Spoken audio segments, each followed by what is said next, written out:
Amazing facts India సమర్పించు దానియేలు మరియు ప్రకటన గ్రంథ ప్రవచనములకు మిమ్మల్ని హృదయపూర్వకంగా ఆహ్వానిస్తున్నాము.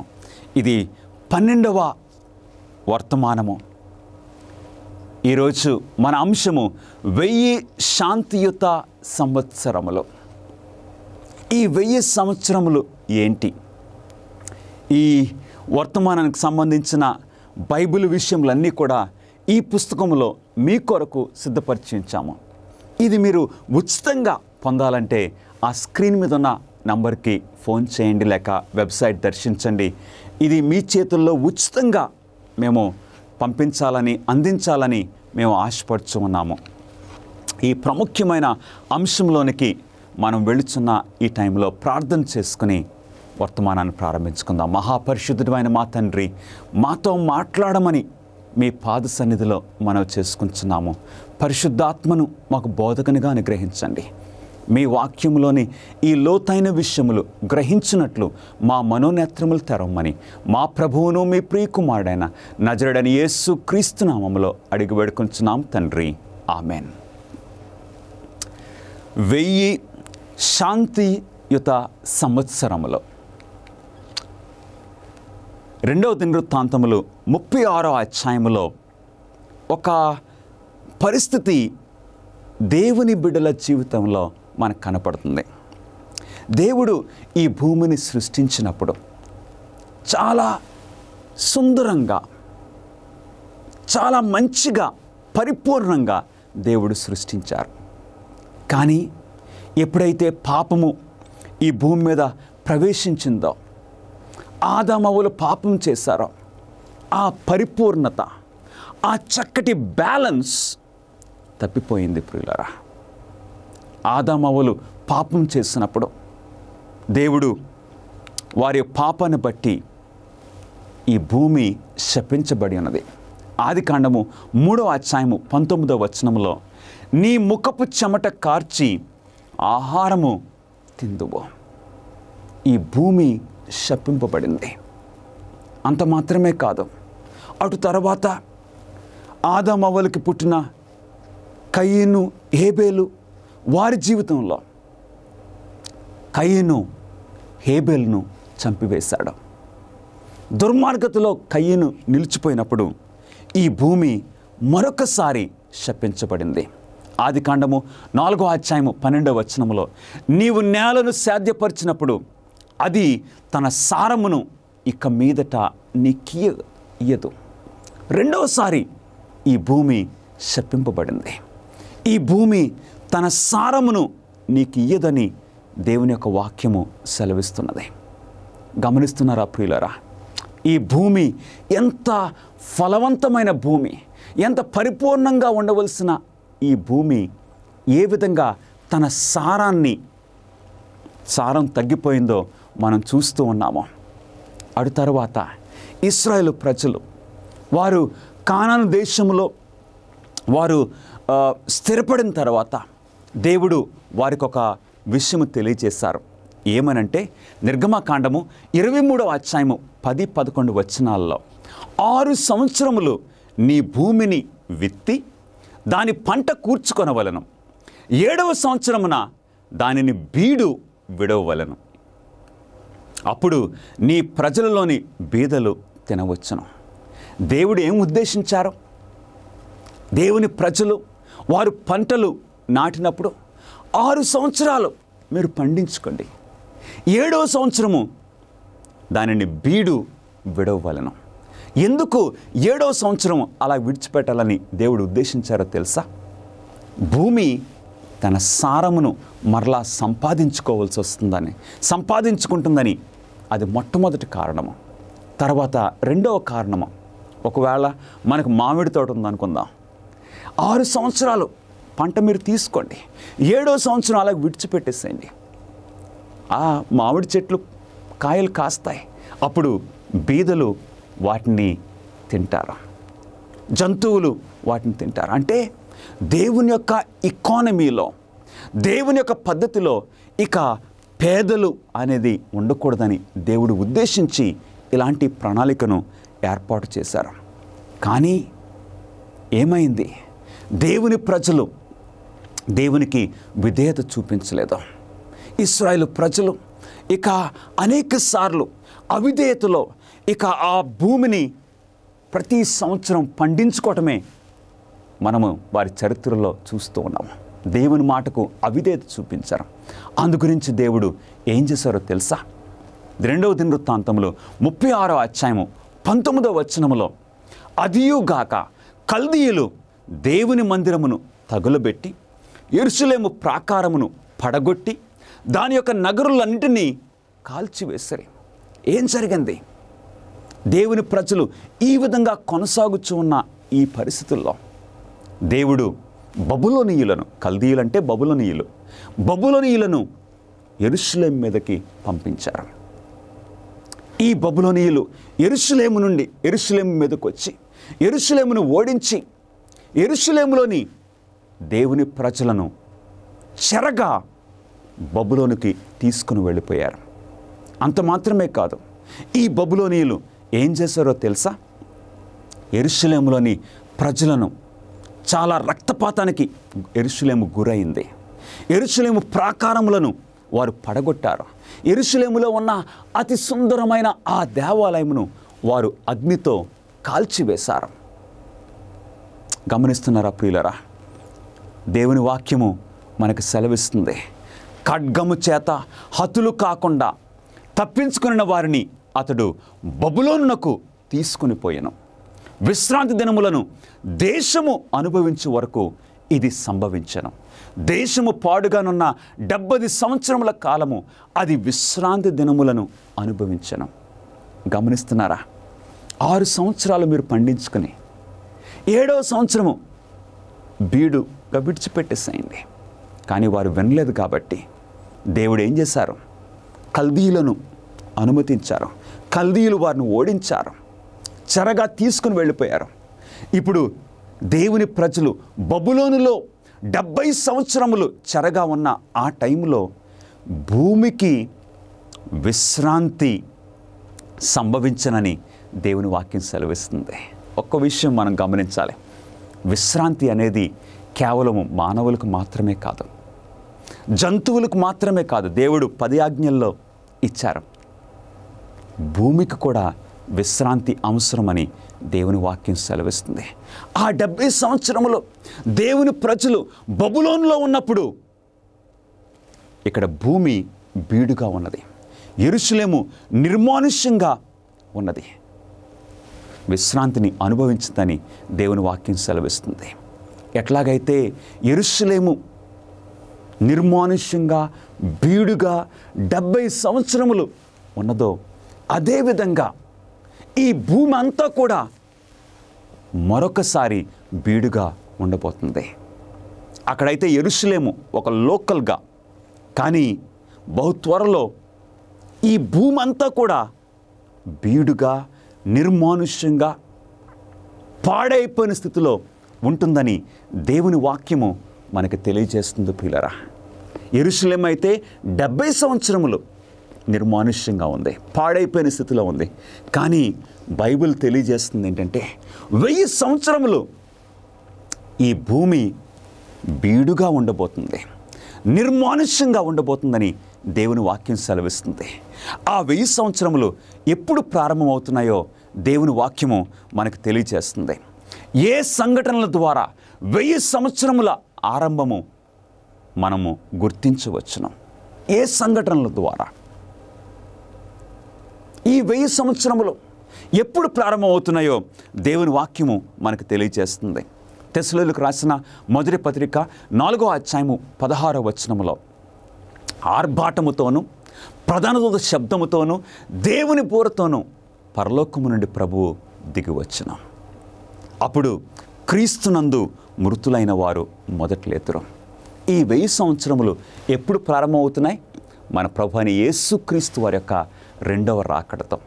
ప్రభువైన యేసుక్రీస్తు వారు రెండోసారి వచ్చినప్పుడు సమాధులు తెరవబడుతున్నాయి. క్రీస్తునందు మృతులైన వారు మొదట లేస్తున్నారని దేవుని వాక్యం సెలవిస్తుంది. ప్రకటన గ్రంథము 20వ అధ్యాయము 4వ వచనములో, వారు బ్రతికిన వారై 1000 సంవత్సరములు క్రీస్తుతో కూడా రాజ్యము చేసిరి. యేసుక్రీస్తు వారు రెండోసారి వచ్చినప్పుడు క్రీస్తునందు మృతులైన వారు సమాధుల నుండి బయటకు వస్తున్నారు. వీరు ఈ 1000 సంవత్సరములు క్రీస్తుతో కూడా రాజ్యం చేస్తున్నారని దేవుని వాక్యం మనకు సెలవిస్తుంది. ప్రకటన గ్రంథము 20వ అధ్యాయము 5వ వచనములో, ఆ 1000 సంవత్సరములు గడుచు వరకు కడమామృతులు బ్రతుకలేదు. ఇదియే మొదటి పునరుద్ధానము. కడమామృతులు అంటే ఎవరు? యేసుక్రీస్తు వారు రెండోసారి వచ్చినప్పుడు క్రీస్తునందు మృతులైన వారు సమాధుల నుండి బయటకు వస్తున్నారు. అంటే నీతిమంతులు, యేసుక్రీస్తును అంగీకరించిన వారు, యేసుక్రీస్తు వారి యొక్క రెండవ రాకడప్పుడు వారు సమాధుల్లో నుండి మహిమ శరీరంతో బయటకు వస్తున్నారు. మరి కడమామృతులు ఎవరు? దుర్మార్గులు, యేసుక్రీస్తును తిరస్కరించిన వారు. వారు 1000 సంవత్సరముల తర్వాత వారు బ్రతుకుతున్నారు. ఆ 1000 సంవత్సరాలు గడిచే వరకు కడమామృతులు బ్రతుకులేదని దేవుని వాక్యం సెలవిస్తుంది. ఇది మొదటి పునరుద్ధానం. అంటే ఆ మొదటి పునరుద్ధానము ప్రభువైన యేసుక్రీస్తు వారు రెండవసారి వచ్చినప్పుడు జరుగుతుంది ప్రియులారా. అందుకే దీనిని ఆ 1000 సంవత్సరాలని ఏమని పిలుస్తున్నారంటే, ఇంగ్లీష్లో మాట మిలీనియం. మిలీనియం అనే మాటకు 2 ఇంగ్లీష్ మాటలు మనకి చూస్తూ ఉన్నాము. ఏంటంటే, ఒకటి మిల్లీ. మిల్లీ అంటే మనకు తెలుసు, మిల్లీమీటర్ మనకు తెలుసు, 1000. యానం. యానం అంటే సంవత్సరములు, అంటే 1000 సంవత్సరములు. ఈ 1000 సంవత్సరములు ఎప్పుడు ప్రారంభమవుతున్నాయి? మొదటి పునరుద్ధానంతో. ఈ 1000 సంవత్సరములు ప్రారంభములో ఒక పునరుద్ధానము, ఈ 1000 సంవత్సరములు అంతములో మరి ఒక పునరుద్ధానము. ఈ 1000 సంవత్సరముల ప్రారంభములో మొదటి పునరుద్ధానమని ప్రకటన గ్రంథము 20వ అధ్యాయము 5వ వచనం తెలియజేస్తుంది. ఈ మొదటి పునరుద్ధానం అంటే ఆ మొదటి పునరుద్ధానంలో పాలుగలవారు ధన్యులను పరిశుద్ధులనై ఉన్నారని ప్రకటన 20వ అధ్యాయము 6వ వచనం తెలియజేస్తుంది. ఆ 1000 సంవత్సరములు గడిచిన తర్వాత మరొక పునరుద్ధానము, అది రెండవ పునరుద్ధానమని మనం చూస్తూ ఉన్నాము. ఇప్పుడు మొదటి పునరుద్ధానమందు ఇంకా ఏం జరుగును? ఆ మొదటి పునరుద్ధానము అప్పుడు ఏం జరుగుతుంది? 1 కొరింథీ 15వ అధ్యాయము 51వ వచనము, మనమందరము నిద్రించము కానీ నిమిషములో కడబూరం రోగగానే మనమందరము మార్పు పొందుదము. 1 కొరింథీ 15:15లో దేవుని వాక్యం సెలవిస్తుంది. ఆ మొదటి పునరుద్ధానము అంటే నీతిమంతులకు, పరిశుద్ధులు సమాధులను బయటకు వస్తున్నారు. ఆ టైంలో బ్రతికున్న మనము, యేసుక్రీస్తు వారి యొక్క రెండవ రాకడప్పుడు నీవు నేను బ్రతుకుంటే, ప్రియ సహోదరుడా సహోదరి, ఏంటండి, నిమిషములో కడమూరం మ్రోగగానే మనం మార్పు పొందుతాము. అంటే వారు సమాధుల్లో నుండి నీతిమంతులుగా మార్పు చెంది బయటకు వస్తున్నారు. బ్రతుకున్న మనము కూడా రెప్పపాటున మార్పు చెందబోతున్నాము. అప్పుడేం జరుగుతుంది? 1 కొరింథీ 15:52లో, బూరం మ్రోగును, అప్పుడు మృతులు అక్షయులుగా లేపబడుదురు, మనము మార్పు పొందుదుము. గమనిస్తున్నారా ప్రియులరా? యేసుక్రీస్తు వారి యొక్క రెండవ రాకడతో ఈ 1000 సంవత్సరములు ప్రారంభం అవుతున్నాయి. ఆ టైంలో ఇంకేం జరుగుతుందో చూద్దాం. 1 కొరింథీ 15వ అధ్యాయము 53వ వచనము, క్షయమైన ఈ శరీరము అక్షయతను ధరించుకొనవలసినది, మర్త్యమైన ఈ శరీరము అమర్త్యతను ధరించుకొనవలసినది. దీనినే మహిమ శరీరం అని మనం పిలుస్తూ ఉన్నాము. అవును ప్రియులరా, యేసుక్రీస్తు వారి రెండవ రాకడతో ఇవన్నీ కూడా జరగబోతున్నాయి. రెప్పపాటున మనం మార్పు చెందబోతున్నాం. సమాధులను బయటకు వచ్చిన వారు, బ్రతుకున్న మనము రెప్పపాటున మార్పు చెందబోతున్నాము. మన ఈ మర్త్యమైన అంటే ఈ మరణానికి లోనయ్యే ఈ శరీరములు, అలాగే రోగములకు లోనైన ఈ శరీరములు ఇప్పుడు అమర్త్యతను ధరించుకొనవలసి ఉన్నది. ఫిలిప్పీలకు రాసిన పత్రిక 3వ అధ్యాయము 21వ వచనములో ఆయన మన దీన శరీరమును తన మహిమ శరీరమునకు సమరూపము గలదానిగా మార్చును. ఇట్టి మార్పు యేసుక్రీస్తు వారి యొక్క రెండవ రాకడప్పుడు జరుగుతున్నదని దేవుని వాక్యము సెలవిస్తుంది ప్రియులరా. ఆ టైంలో ఇంకేం జరుగుతుంది? అప్పుడు ఆ ధర్మ విరోధి బయలుపరచబడను. ప్రభువైన యేసు తన నోటి ఊపిరి చేత వారిని సంహరించి తన ఆగమన ప్రకాశము చేత నాశనము చేయను. యేసుక్రీస్తు వారు రెండోసారి వచ్చినప్పుడు సరే, నీతిమంతులకైతే సమాధుల్లో నుండి బయటకు వచ్చిన నీతిమంతులైతే మహిమ శరీరంతో బయటకు వస్తున్నారు. బ్రతుకున్న నీతిమంతులైతే రెప్పపాటున మార్పు చెందుతున్నారు.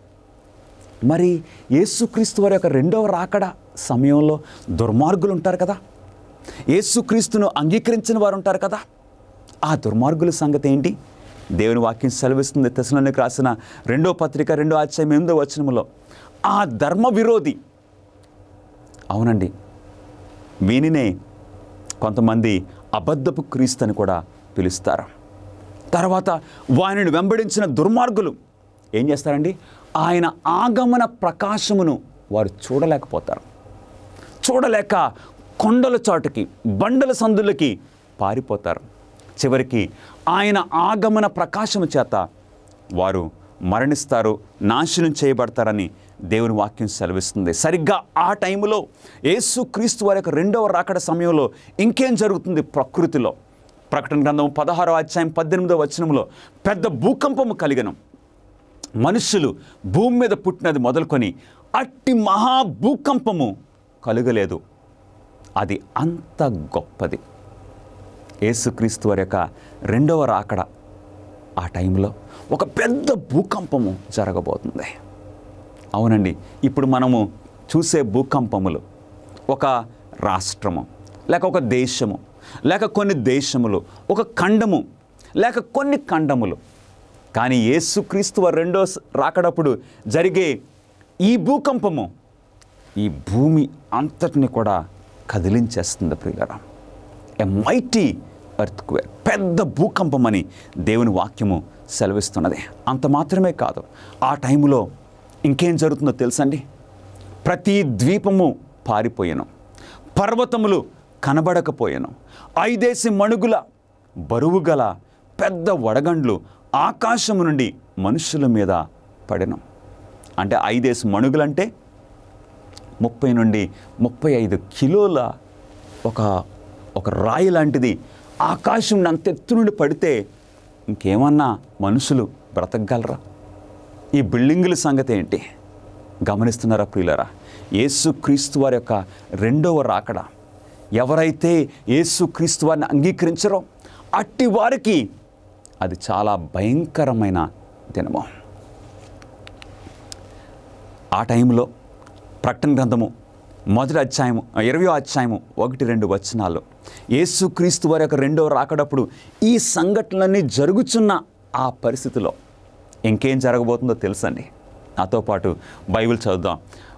ఒక దేవదూత ఆది సర్పమును అనగా అపవాదియు సాతానును ఆ ఘట సర్పమును పట్టుకుని 1000 సంవత్సరములు వానిని బంధించి అగాధములో పడవేశను.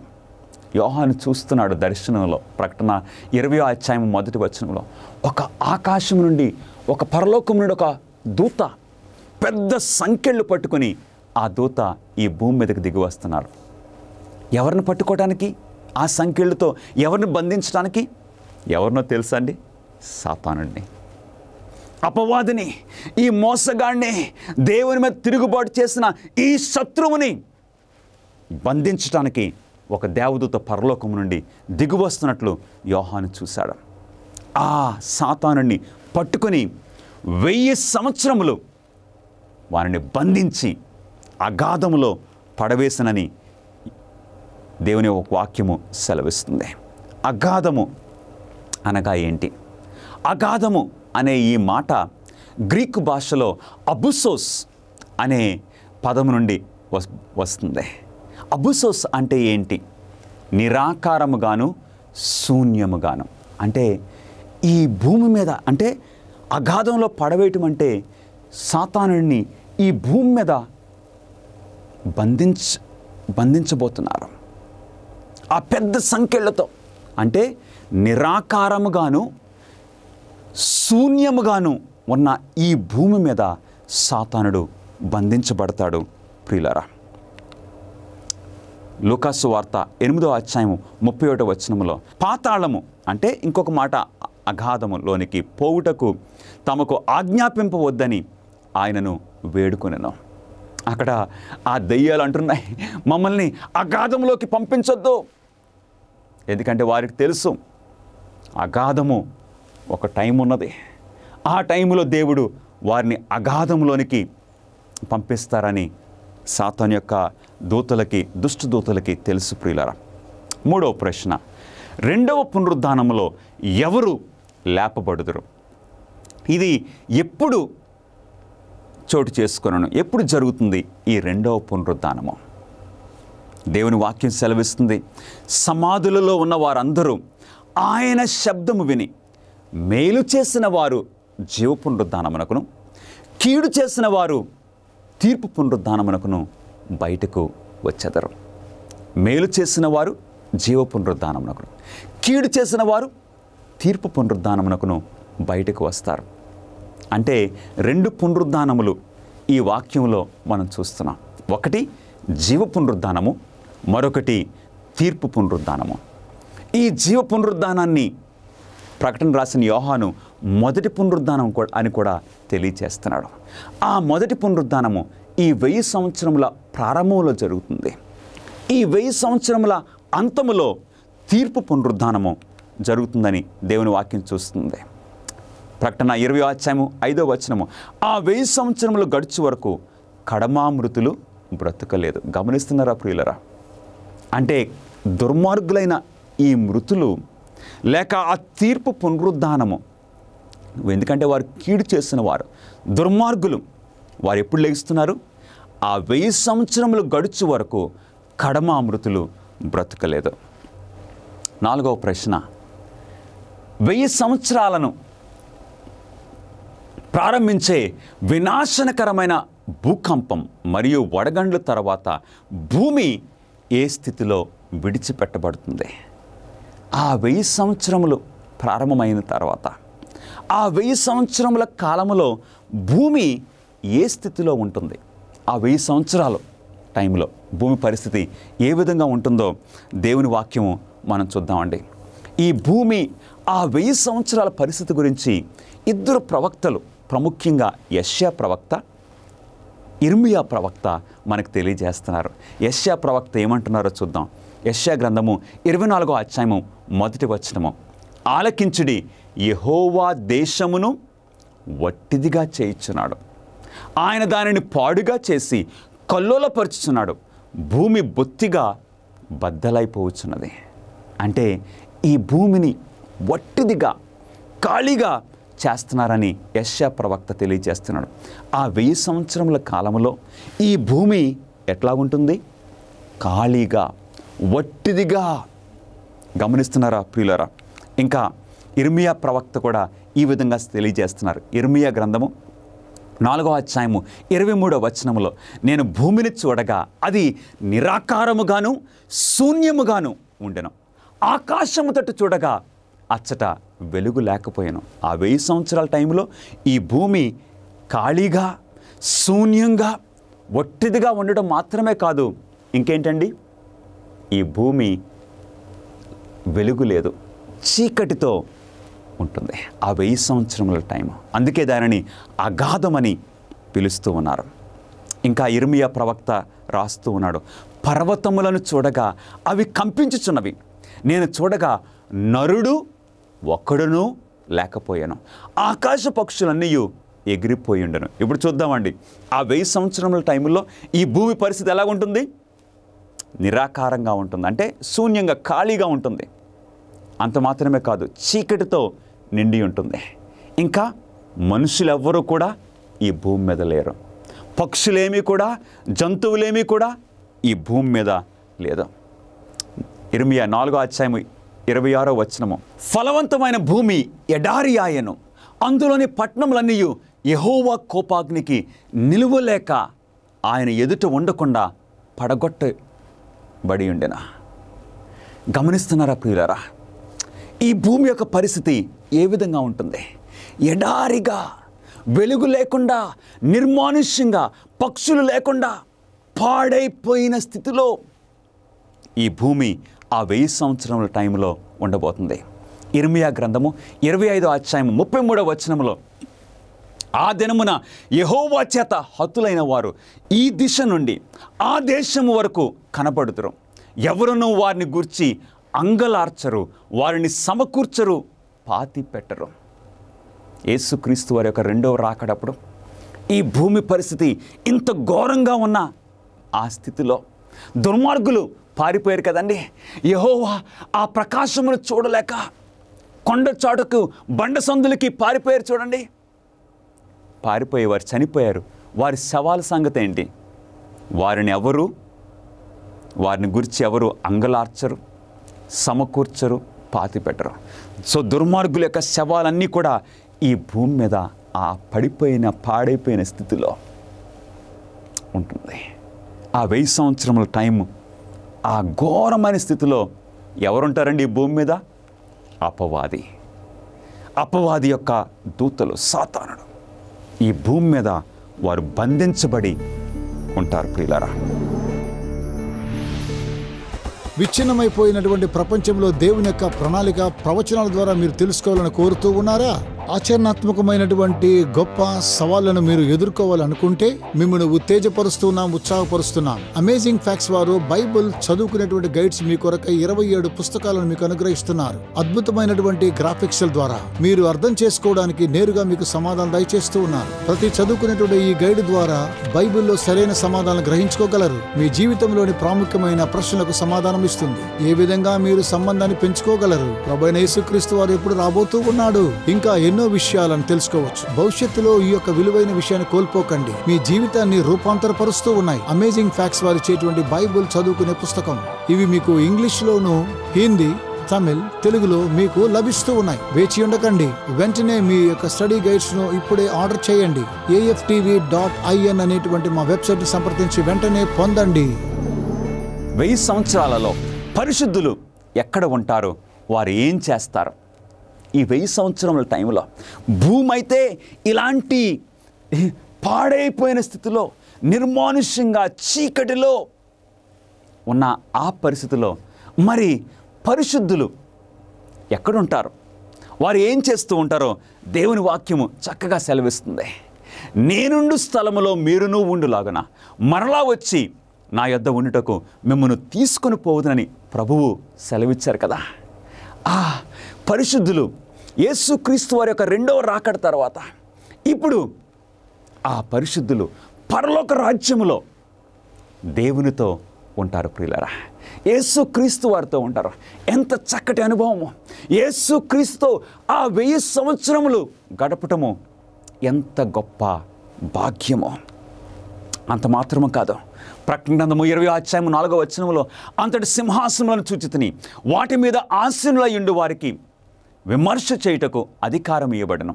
వారు బ్రతికిన వారై 1000 సంవత్సరములు క్రీస్తుతో కూడా రాజ్యము చేసిరి. హల్లెలూయా! ఆ 1000 సంవత్సరములు పరిశుద్ధులు పరలోక రాజ్యములో దేవునితో, క్రీస్తుతో కూడా తీరుస్తూ ఉంటారు, రాజ్యం చేస్తూ ఉంటారని దేవుని వాక్యం సెలవిస్తుంది. కొరింథీయులకు రాసిన మొదటి పత్రిక 6:2 భక్తులైన పౌలు గారు ఈ విధంగా సెలవిస్తున్నారు. పరిశుద్ధులు లోకమునకు తీర్పు తీర్చుదురని మీరు ఎరుగరా?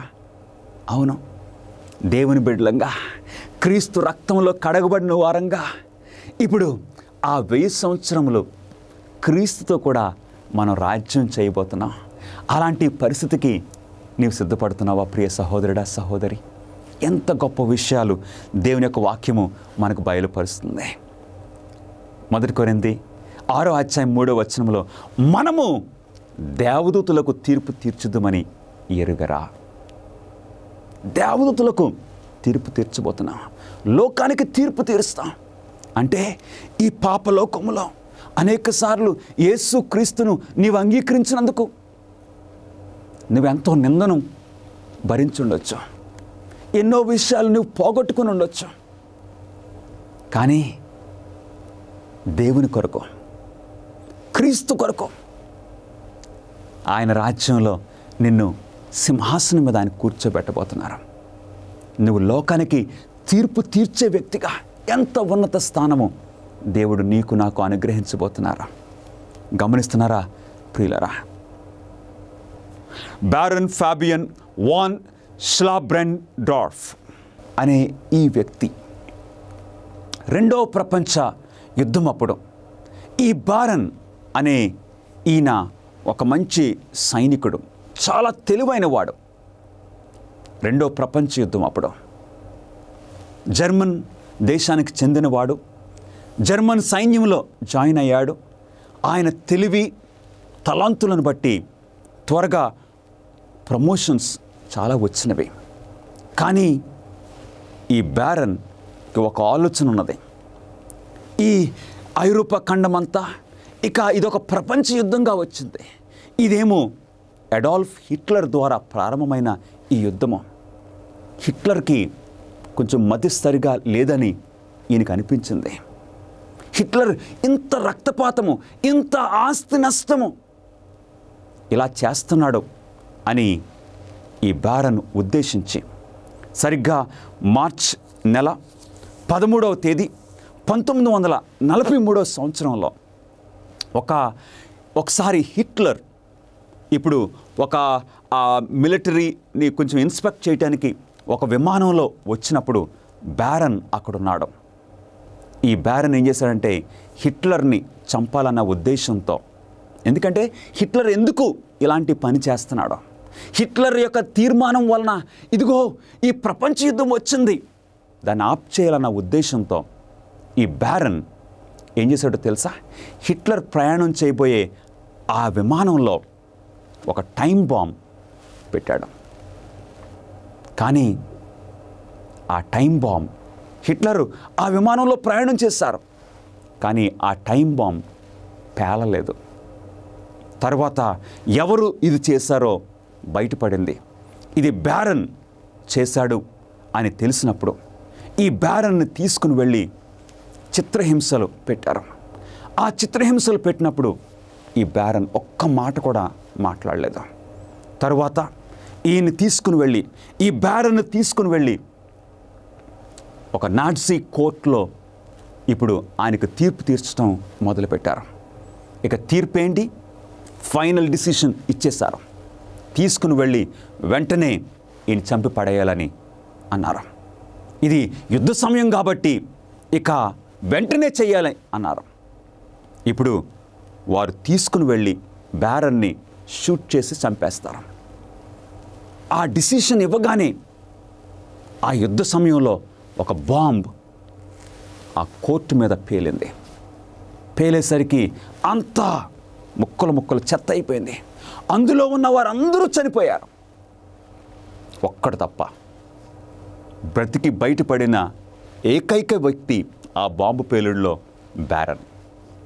ఇప్పుడు బారన్, నా ప్రాణము ఇదో అద్భుతంగా నేను రక్షింపబడ్డానని ఇప్పుడు బారన్ పారిపోయాడు. పారిపోయినప్పుడు ఆయన మరలా పట్టుకున్నారు. పట్టుకున్న పరిస్థితిలో మరలా ఆ టైంలో అమెరికా ఆర్మీ చేతుల్లో బారన్ పడ్డాడు. కొన్ని సంవత్సరాల తర్వాత ఈ బారన్ యొక్క తలాంతులు గమనించి ఈ బారన్ని జర్మనీ దేశంలో ఒక న్యాయాధిపతిగా అయ్యాడు. గమనిస్తున్నారా ప్రియులరా? ఎక్కడైతే ఒక క్రిమినల్గా ఈయన తీర్పు తీర్చబడ్డాడో ఇప్పుడు అదే స్థానంలో ఒక జడ్జిగా కూర్చున్నాడు. అవును, రివర్సల్ ఆఫ్ రోల్స్ జరగబోతూ ఉన్నాయి. అవును, ఈ భూమి మీద నీవు నేను ఒక దోషిగా కొన్నిసార్లు మన మీద ఒక తప్పు తీర్పు ఇవ్వచ్చు. కానీ దేవుడు మనకి ఏం చేయబోతున్నారు తెలుసా? ఆ పరలోక రాజ్యంలో దేవుడు నిన్ను నన్ను తీర్పు తీర్చే ఆ ఉన్నతమైన స్థితిలో, ఆ 1000 సంవత్సరములు యేసు క్రీస్తుతో రాజ్యము చేసే అవకాశము దేవుడు మనకి ఇవ్వబోతున్నారా? ఎంత గొప్ప విషయమో. 6వ ప్రశ్న, 1000 సంవత్సరముల కాలము ముగింపునందు ఏమి జరుగును? ఆ 1000 సంవత్సరములు పూర్తయినప్పుడు ఏం జరగబోతుంది? జకరియా గ్రంథము 14వ అధ్యాయము 1వ వచనములో, ఇదిగో యెహోవా దినము వచ్చుచున్నది, ఆ దినమున యెరూషలేము ఎదుట తూర్పు తట్టునున్న ఒలీవ కొండ మీద ఆయన పాదములుంచగా ఒలీవ కొండ నడిమికి విడిపోవును. ఏం జరగబోతుంది? ఆ 1000 సంవత్సరములు పూర్తి కాగానే ఒక గొప్ప సంఘటన ఆకాశములో మరియు భూమి మీద జరగబోతుంది. ఆకాశంలో ఏం జరగబోతుంది? ఆ పరలోక పట్టణము క్రిందికి రాబోతుంది ప్రియులరా. ఈ భూమి మీదకి దిగి రాబోతుంది. అదే టైంలో ఈ భూమి మీద సరిగ్గా ఏం జరుగుతుందో తెలుసండి? యెరూషలేములో ఉన్న ఆ ఒలీవ కొండ 2 ముక్కలుగా అది విడిపోయి ఆ పరలోక పట్టణము దిగటానికి ఒక స్థానంగా ఏర్పడబోతుంది. గమనించండి, ప్రకటన గ్రంథము 21వ అధ్యాయము 2వ వచనము, మరియు నేను నూతనమైన యెరూషలేము అను ఆ పరిశుద్ధ పట్టణమును తన భర్త కొరకు అలంకరింపబడిన పెండ్లి కుమార్తె వలె సిద్ధపడి పరలోకమందున దేవుని యొద్ద నుండి దిగి వచ్చుట చూచితిని. యోహాను చూస్తున్నాడు. చాలా చాలా వండర్ఫుల్గా ఉన్నది. ఆకాశము నుండి ఇప్పుడు ఒక పరలోకపు పట్టణము, ఆ పరలోకపు పట్టణము ఈ భూమి మీదకి దిగుతుంది. పెండ్లి కుమార్తె వలె సిద్ధపడి ఈ భూమి మీదకి దిగుతున్నట్లు యోహాను చూశాడు. ఆ టైంలో ఆ పరలోకపు పట్టణము ఈ భూమి మీదకి దిగుతున్న ఆ టైంలో ఇంకేం జరగబోతుంది? 7వ ప్రశ్న, సాతానుడు చెరసాలలో నుండి విడిపింపబడిన తరువాత ఏమి జరుగును? ప్రకటన గ్రంథము 20వ అధ్యాయము 5వ వచనము, ఆ 1000 సంవత్సరములు గడుచు వరకు కడమా మృతులు బ్రతకలేదు. అంటే ఆ 1000 సంవత్సరములు పూర్తవుతున్నప్పుడు ఏమవుతుందండి? దుర్మార్గులు వారు ఇప్పుడు బ్రతుకుతారు. దుర్మార్గులు ఇప్పుడు పునరుద్ధానులు అవుతారు. ప్రకటన 20వ అధ్యాయము 7వ వచనము, 1000 సంవత్సరములు గడిచిన తర్వాత సాతాను తానున్న చెరలో నుండి విడిపింపబడును. అంటే ఈ 1000 సంవత్సరముల తర్వాత ఎప్పుడైతే ఈ దుర్మార్గులు పునరుద్ధానులు అవుతారో అప్పుడు ఏం జరుగుతుందో తెలుసండి? సాతానుడు ఇప్పుడు జనాల్ని మోసం చేయటానికి ఇక వాడికి హుషారు వచ్చేస్తుంది. ఎందుకంటే జనాలను చూసేసరికి కుదురుగా ఉండలేడు. వాడికి అలవాటు ఏంటండి? మోసం చేయటము, శోధించటము. అందుకు సాతాను తానున్న చెరలో నుండి విడిపింపబడినని దేవుని వాక్యం సెలవిస్తుంది. 8వ ప్రశ్న, దుర్మార్గులు లేపబడిన తర్వాత సాతానుడు ఏమి చేయను? ప్రకటన గ్రంథము 20వ అధ్యాయము 8వ వచనము, భూమి నలుదిశల యందుండు జనములను లెక్కకు సముద్రపు ఇసుక వలె ఉన్న గోగు మాగోగు అను వారిని మోసపరిచి వారిని యుద్ధమునకు పోగు చేయటకై వాడు బయలుదేరును. సాతానుడు ఇప్పుడు ఏం చేస్తున్నాడు? ఇదిగో ఆ 2వ పునరుద్ధానములో దుర్మార్గులు అందరూ కూడా వారు పునరుద్ధానులు అయినప్పుడు ఇక సాతానుడు వారందరినీ మోసపరుస్తున్నాడు. మోసపరిచి ఏం చేయబోతున్నాడు? యుద్ధానికి ప్రోగు చేస్తున్నాడు. గమనిస్తున్నారా ప్రియులారా? సాతానుడి యొక్క క్యారెక్టర్ ఈ 1000 సంవత్సరాల వలన ఏమైనా మారిందా? ఏమీ మారలేదు. పోనీ దుర్మార్గుల యొక్క క్యారెక్టర్ ఈ 1000 సంవత్సరాల ద్వారా ఏమైనా మారిందా? ఏమీ మారలేదు. వారు యుద్ధానికి, ఎవరి మీద యుద్ధానికి సాతానుడు వారందరినీ ప్రోగు చేస్తున్నాడు. ప్రకటన గ్రంథము 20వ అధ్యాయము 9వ వచనము, వారు భూమి అందంతటా వ్యాపించి పరిశుద్ధుల శిబిరమును ప్రియమైన పట్టణమును ముట్టడి వేయగా పరలోకము నుండి అగ్ని దిగివచ్చి వారిని దహించాను. వారు ఏం చేస్తున్నారు? ఇప్పుడు సాతానుడి యొక్క ప్రేరేపణతో వారు వచ్చి ఆ పరలోకము నుండి దిగుచున్న ఆ పట్టణమును వారు ఏం చేస్తున్నారండి? ముట్టడి వేస్తున్నారు. యుద్ధం చేయటానికి వారు ముట్టడి వేస్తున్నారు. ఆ టైంలో పరలోకము నుండి అగ్ని దిగువ రాబోతుందని దేవుని వాక్యము సెలవిస్తూ ఉన్నది. గమనిస్తున్నారా ప్రియులరా? యెహెజ్కేలు గ్రంథము 38వ అధ్యాయము 16వ వచనంలో, నీవును నీతో కూడా జనము అనేకములు మేఘము భూమిని కమ్మునట్లు ఇశ్రాయేలులకు నా జనముల మీద పడెదరు. ఈ దుర్మార్గులందరినీ కూడా సాతానుడు ప్రేరేపించి ఎవరి మీదకి యుద్ధాన్ని చేయడానికి?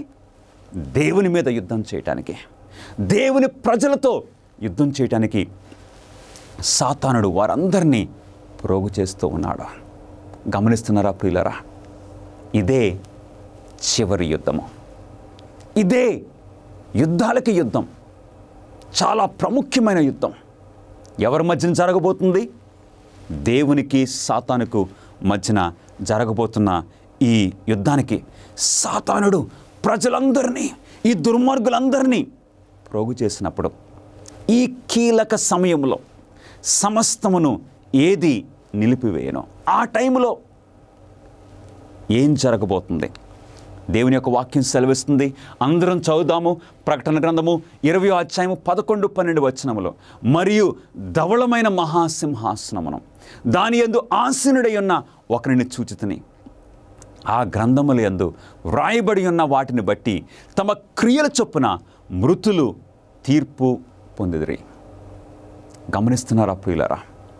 ఆ టైంలో ఎప్పుడైతే సాతానుడు దుర్మార్గులందరినీ దేవునితో యుద్ధం చేయటానికి ప్రోగు చేస్తాడో, వారందరూ వచ్చి ఆ పట్టణంను ముట్టడి వేస్తారో, ఆ టైంలో ఏమి జరుగుతుందో తెలుసా? ఒక ధవళ సింహాసనాన్ని అందరూ చూడబోతున్నారు. ధవళ సింహాసనం అంటే ఒక వైట్ థ్రోన్, ఒక గొప్ప సింహాసనము. ఆ సింహాసనం మీద ఒకరు కూర్చున్నారని దేవుని వాక్యం సెలవిస్తుంది. ఆ టైంలో గ్రంథములు తెరవబడ్డాయని దేవుని వాక్యం సెలవిస్తుంది. అప్పుడు ఆ ధవళ సింహాసనం దగ్గర తీర్పు జరగబోతుంది. దుర్మార్గులకు తీర్పు తీర్చబడిన తర్వాత ఏమి జరుగును? ఇది ఒక దుర్మార్గులకు తీర్పు జరగబోతుంది. ఆ తీర్పు జరిగిన తర్వాత ఏమవుతుంది?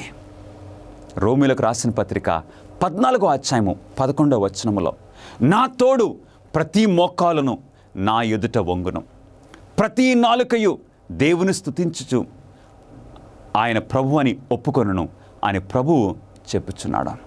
ఏం జరగబోతుందో తెలుసా? ఒక్కసారి ఊహించండి ప్రియులారా. ఆ పరలోక పట్టణము ఈ భూమి మీదకి దిగుతుంది. ఆ పట్టణం దిగుచున్న ఆ టైంలో దుర్మార్గులందరినీ సాతానుడు ప్రేరేపిస్తున్నాడు. ఆ దుర్మార్గులందరూ ఇసుకరేణుల వలె, అంటే అంత గొప్ప జనసమూహము, ఈ దుర్మార్గులందరూ కూడా వచ్చి ఆ పరిశుద్ధ పట్టణమును ముట్టడి వేసినప్పుడు వారి యొక్క దృష్టి ఆ ధవళమైన సింహాసనం మీదకి వెళ్తుంది.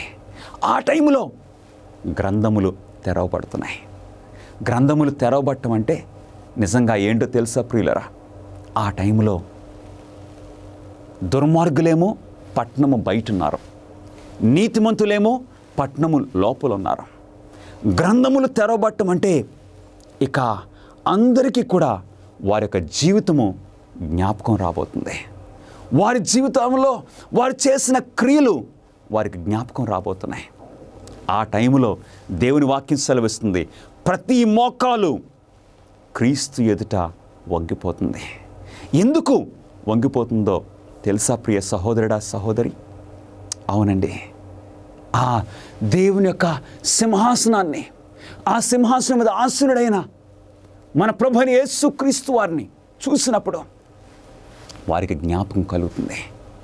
ఆ పట్టణం లోపల ఉన్న ఆ నీతిమంతులు ఎందుకు వారు మోకాళ్ళు ఉంటారు తెలుసా? దేవుని ముఖాన్ని చూడగానే ఆ నీతిమంతులకి వారి యొక్క స్థితి జ్ఞాపకం వస్తుంది. అవును, నేను ఎంత దుర్మార్గుణ్ణి, కానీ ఆయన కృపను బట్టే, క్రీస్తు రక్తమును బట్టే నేను రక్షింపబడ్డానని వారు కృతజ్ఞతతో వారు మోకాళ్ళు ఉంటారా? మరి దుర్మార్గుల సంగతి ఏంటి? ఈ దుర్మార్గులు వారెందుకు వారి మోకాళ్ళు వారి ఎందుకు వంగుతుందో తెలుసా? ఈ దుర్మార్గులు వారికి జ్ఞాపకం వస్తుంది వారి జీవితము. నా జీవితంలో నన్ను రక్షించుకోవడానికి దేవుడు ఎన్ని అవకాశాలు ఇచ్చారో. ఇదిగో నా తల్లిదండ్రుల ద్వారా, ఆ టీచర్ ద్వారా, ఆ పాస్టర్ గారి ద్వారా, ఆ న్యూస్ పేపర్ ద్వారా, ఆ టీవీ కార్యక్రమం ద్వారా, ఆ యూట్యూబ్ ద్వారా దేవుడు ఎన్ని అవకాశాలు ఇచ్చారు. నన్ను రక్షించుకోవడానికి దేవుడు ఎన్ని ప్రయత్నాలు చేశారు. అవన్నీ జ్ఞాపకం వచ్చేసరికి దుర్మార్గులు బయట, ఆ పట్టణము బయట వారు కూడా మోకాళ్ళు ఉంటున్నారు. ఫిలిప్పీలకు రాసిన పత్రిక 2వ అధ్యాయము 9-10 వచనాలు అందరం చదువుదామా?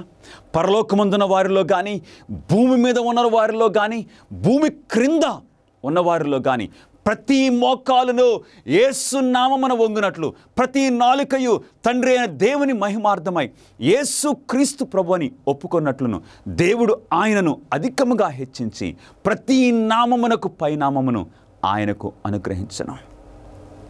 భూమి మీద కానీ ప్రతి ఒక్కరూ కూడా యేసు క్రీస్తు ఎదుట వారి యొక్క మోకాలు వంగుతుంది. ప్రతి నాలుక కూడా ఒప్పుకుంటుంది. ఇంక్లూడింగ్ ఇంకెవరో తెలుసండి? సాతానుడితో సహా. గమనిస్తున్నారా ప్రియులారా? ఎందుకంటే ఈ మహా సంఘర్షణలో ఆ సింహాసనం చూడగానే వారికి అన్నీ క్లియర్ అయిపోతున్నాయి, బట్టబయలు అవుతున్నాయి. అందుగురించి దేవుని క్యారెక్టర్ ఏంటో, దేవుని యొక్క స్వభావం ఏంటో అందరూ గమనిస్తున్నారు. గమనించి ఇప్పుడు వారు ఒప్పుకుంటున్నారు ప్రియులారా. ఇంకా ప్రకటన గ్రంథము 19వ అధ్యాయము 1-2 వచనములు, బహుజనుల శబ్దము వంటి గొప్ప స్వరము పరలోకమందు ఇలాగు చెప్పగా వింటిని, ఆయన తీర్పులు సత్యములను న్యాయములనై ఉన్నవి. దేవుడు కరెక్ట్గా తీర్పు తీర్చారని వారందరూ కూడా ఒప్పుకుంటారు ప్రియులారా. అటు తర్వాత ఏమి జరుగుతుంది, ఏమి జరగబోతుందో ప్రకటన గ్రంథము 20వ అధ్యాయము 9వ వచనము, పరలోకము నుండి అగ్ని దిగువచ్చి ఆ దుర్మార్గులను దహించి వేస్తుంది. అవును ప్రియులారా, దుర్మార్గులను దహించి వేస్తుంది. పాపులు నిత్యము కాలటము దేవునికి ఇష్టం లేదా? దహించి వేయటం అంటే ఇక ఏమీ మిగలదు. ఆ మహా వేండ్రమునకు, ఆ అగ్నికి పాపానికి సంబంధించిన ప్రతీదీ కూడా కాలిపోతుంది. ప్రకటన 20వ అధ్యాయం 15వ వచనము, ఎవని పేరైనను జీవగ్రంథమందు రాయబడినట్టు కనబడని ఎడల వాడు అగ్నిగుండములో పడవేయబడిన. ఆ అగ్నిగుండం ఎక్కడ? ఈ భూమి మీదే, ఆ పట్టణము బయట. ఇక దుర్మార్గులందరూ కూడా సొదొమ గొమొర్రా పట్టణములు ఏ విధంగా కాలి బూడిదైపోయినావో, ఈ పాపపు సంబంధమైన ప్రతీది కూడా దుర్మార్గులు, సాతానుడు, వాడి దూతులు అందరూ కూడా కాలి బూడిదైపోతారు ప్రియ స్నేహితులారా. అందుకే ప్రకటన గ్రంథము 20వ అధ్యాయం 14వ వచనం ఏమంటుంది? ఈ అగ్నిగుండము రెండవ మరణము. రెండవ మరణము. మరణం అంటే ఎండ్. అంతా కూడా ఎండ్ అయిపోతుంది. ఆ అగ్నిలో పాపానికి సంబంధించిన ప్రతీది కూడా కాల్చివేయబడబోతుంది. అప్పుడు గమనిస్తున్నారా ప్రియులరా, మిలీనియం, ఈ 1000 సంవత్సరంలో ప్రారంభంలో ఒక పునరుద్ధానం. ఆ టైంలో యేసుక్రీస్తు వారి యొక్క రెండవ రాకడ జరుగుతుంది. ఆ 1000 సంవత్సరములు పూర్తవడంలో రెండవ పునరుద్ధానము జరుగుతుంది, దుర్మార్గుల పునరుద్ధానము. ఆ టైంలో పరలోకము నుండి ఆ పరిశుద్ధ పట్టణము దిగి వస్తుంది. ఆ 1000 సంవత్సరముల కాలములో నీతిమంతులు పరలోక రాజ్యములో ఉందురు. భూమి పాడుగా ఉండబోతుంది. నరకాగ్ని ఆరిపోయిన తర్వాత, అవును, అగ్ని కాల్చి ఇక బూడిదైపోయిన తర్వాత దేవుడు తన ప్రజల కొరకు ఏమి చేయబోతున్నారు? యెషయా గ్రంథము 65వ అధ్యాయము 17వ వచనము, ఇదిగో నేను క్రొత్త ఆకాశమును క్రొత్త భూమిని సృజించుచున్నాను. క్రొత్త ఆకాశమును క్రొత్త భూమిని దేవుడు సృష్టించబోతున్నారా? వావ్, ఆ క్రొత్త ఆకాశము క్రొత్త భూమి ఎంత సుందరంగా ఉంటుంది. అంతటి నేను క్రొత్త ఆకాశమును క్రొత్త భూమిని చూచుతునని.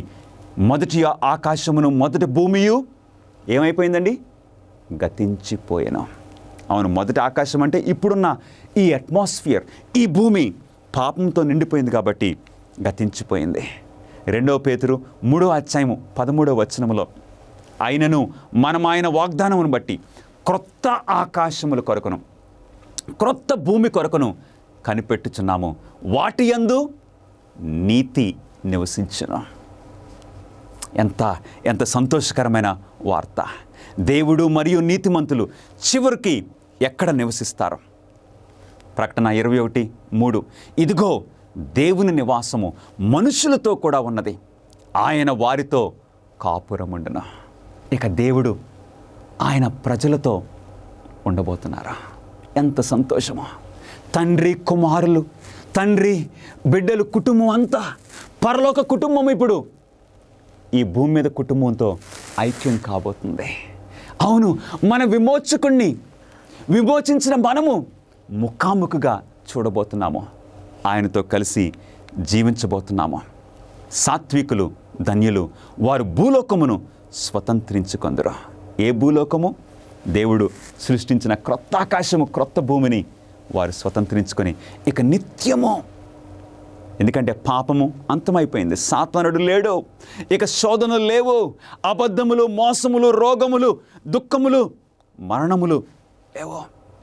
ఇక వారు సాత్వికంగా ఈ భూలోకములో క్రొత్త ఆకాశము క్రొత్త భూమిలో నిత్యము జీవిస్తారు. యేసు అనుగ్రహించే నిత్య జీవము మరియు క్రొత్త భూమిలో స్థలమును నీవు అంగీకరిస్తావా?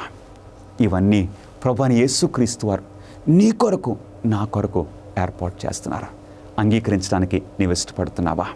ప్రియ సహోదరుడా, సహోదరి, యేసుక్రీస్తు వారి యొక్క రాకడ బహు సమీపంలో ఉన్నది. యేసుక్రీస్తు వారు ఈ ప్రణాళికలన్నీ నీ కొరకు, నిన్ను ప్రేమించి నీ కొరకు నా కొరకు ఏర్పాటు చేస్తున్నారు. అంగీకరించడానికి నీవు ఇష్టపడుతున్నావా? ప్రార్థన చేసుకుందాం.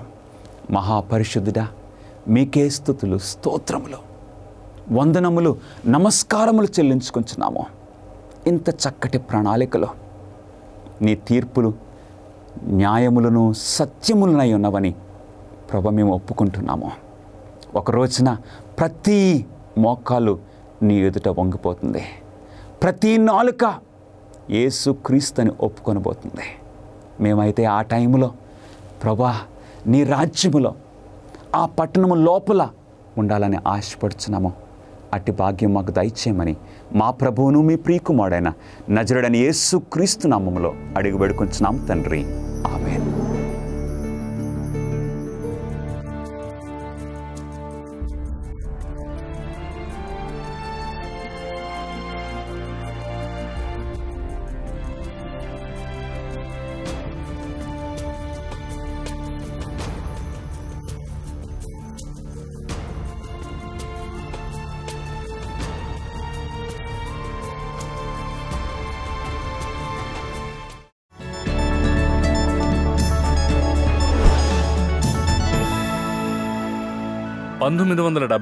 క్రిస్మస్ సందర్భంగా 17 ఏళ్ల జూలియన్ కోప్కే పెరూలోని లిమాలో తన తల్లితో కలిసి లాన్సా ఫ్లైట్ 508లో ఎక్కాడు. అమెజాన్ రెయిన్ ఫారెస్ట్లోని తన పరిశోధన కేంద్రంలో క్రిస్మస్ కోసం ఆమె తండ్రితో చేరాలని వారు భావించారు. సుమారు 21,000 అడుగుల ఎత్తులో యాండిస్ను దాటిన తర్వాత వారి విమానం పెద్ద చీకటి మేఘాలతో కప్పబడి తీవ్రమైన అల్లకల్లోలానికి గురైంది. ప్రతి చోట మెరుపు మెరిసింది మరియు విమానం తీవ్రంగా కదిలింది. ఇది సహజంగానే ప్రయాణికులను భయపెట్టింది.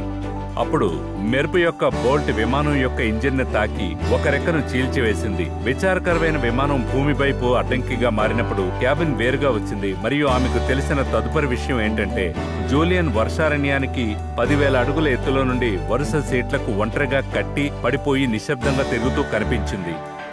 ఆమె అడవి పందిరుగుండా పడిపోయి నేలపై పడిపోయింది. మరుసటి రోజు ఆమె మేల్కొన్నప్పుడు జూలియన్ కేవలం విరిగిన కాలర్ ఎముక మరియు చేతిలో చెడు గ్యాస్తో 2 మైళ్ల పతనం నుండి బయటపడిందని గ్రహించి ఆశ్చర్యపోయింది.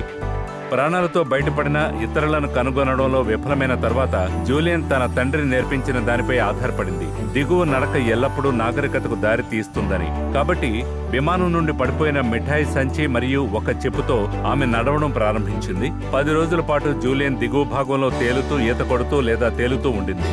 ఆమెకు గాయాలయ్యాయి. ఆమె మ్యాగెట్లతో బాధపడింది. మొసళ్ళు, పిరానాలు మరియు కనికరం లేని కీటకాలను తప్పించుకోవాల్సి వస్తుంది. చివరికి ఆమె నిద్రిస్తున్న ఒక గుడిసెకు వచ్చింది. త్వరలో పెరూవియన్ లాగర్లు ఆమెను కనుగొన్నారు. చివరికి జూలియన్ ఆశ్చర్యపోయిన తన తండ్రితో ఐక్యమైంది. 17 ఏళ్ల అమ్మాయి అటువంటి పతనం నుండి బయటపడి ప్రపంచంలోని అతిపెద్ద వర్షారణ్యం నుండి ఒంటరిగా హైకింగ్ చేయడాన్ని ఊహించడం కష్టం. జూలియన్ కంటే ఎక్కువ పతనం నుండి బయటపడిన కొందరి గురించి బైబిల్ మాట్లాడుతుందని మీకు తెలుసు. నిజానికి లేఖనాల ప్రకారం ఆదాము, హవ్వలు ఏదైనా తోటలో పడిపోయినప్పుడు అది మొత్తం మానవ జాతిని దిగజార్చింది. కానీ యేసు పాపం నుండి ప్రపంచాన్ని విమోచించడానికి వచ్చాడు. బహుశా మీరే ఆలోచిస్తూ ఉండొచ్చు, అది ప్రపంచానికి సరే, కానీ నేను చాలా దూరం పడిపోయాను. లార్డ్ జూలియన్ను రక్షించగలిగితే దేవుడు మిమ్మల్ని రక్షించగలడు. హత్యకు పాల్పడిన మోషే లేదా వ్యభిచారానికి పాల్పడిన దావీదు లేదా యేసును తిరస్కరించిన పేతురు కంటే మీరు ఎక్కువ దూరం వెళ్లలేదు. వారందరూ రక్షించబడ్డారు. వారి పతనం నుండి పునరుద్ధరించబడ్డారు. లేదా నేను చాలాసార్లు పడిపోయానని మీరు అనుకోవచ్చు. ధైర్యంగా ఉండండి. ఇది సామెతలు 24వ అధ్యాయంలో 16వ వచనంలో ఇలా చెప్తోంది. నీతిమంతుడు 7 సార్లు పడి మళ్లీ లేచాడు. యేసు మగ్దలేనే మరియా నుండి 7 దయ్యాలను విసిరాడు. కాబట్టి నిరుత్సాహపడకండి. మీరు పడిపోతే మళ్లీ లేచి నిలబడండి. ఆ వర్షారణ్యంలో కోల్పోయిన పరిస్థితి నుంచి జూలియన్ను రక్షించి ఆమె తండ్రికి అప్పగించినట్టుగానే యేసు మిమ్మల్ని కోల్పోయిన పరిస్థితి నుంచి నడిపించి మీ స్వర్గపు తండ్రికి పునరుద్ధరించగలడు.